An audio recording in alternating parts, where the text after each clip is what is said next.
जग्गा खास गरेर यो पिउने पानी गुठी अन्तर्गत हो भन्ने हिसाबले पहिले पिउने पानी गुठीसित सम्झौता गरेर यो लिजको हिसाबले यहाँ संरचना बनाउने काम भयो।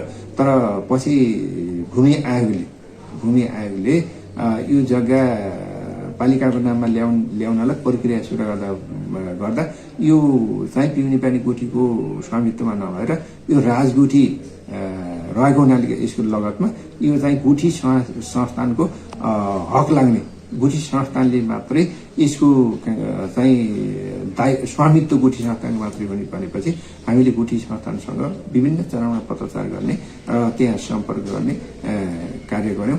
त्यो अन्तर्गत मालपोत कार्यालयबाट केही पत्रहरूको जवाब लेख्ने कार्य भयो। सोही अनुसार गुठी संस्थानले चाहिँ 4-5 दिन अगाडि पालिकाको नाममा दिने भनेर निर्णय गरिसकेको मौखिक जानकारी प्राप्त भएको छ। लिखित रूपमा पत्र आउन बाँकी छ र यो जग्गा पालिकाको नाममा ल्याउनको लागि लाग्ने नियम अनुसार गुठी संस्थानको जुन कार्यविधि छ त्यो अनुसारको रकम तिरिसकेपछि पालिकाको नाममा आउनेछ र त्यस पश्चात लगत्तै हामीले टेन्डर प्रक्रियाको लागि पैसा विनियोजन पनि गरेका छौं र यहाँ सुविधासम्म सम्पन्न 4 तले भवन बन्ने प्रक्रिया हामीले सुरु गर्नेछौं।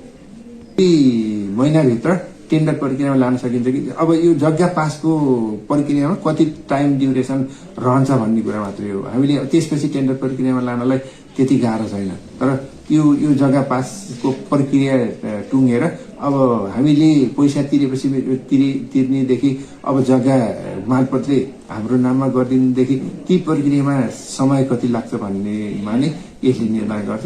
पक्कै पनि करिब 2 महिनाभित्र हामीले यो काम टुङ्गाउन सकिन्छ जस्तो लाग्छ। हत धन्यवाद।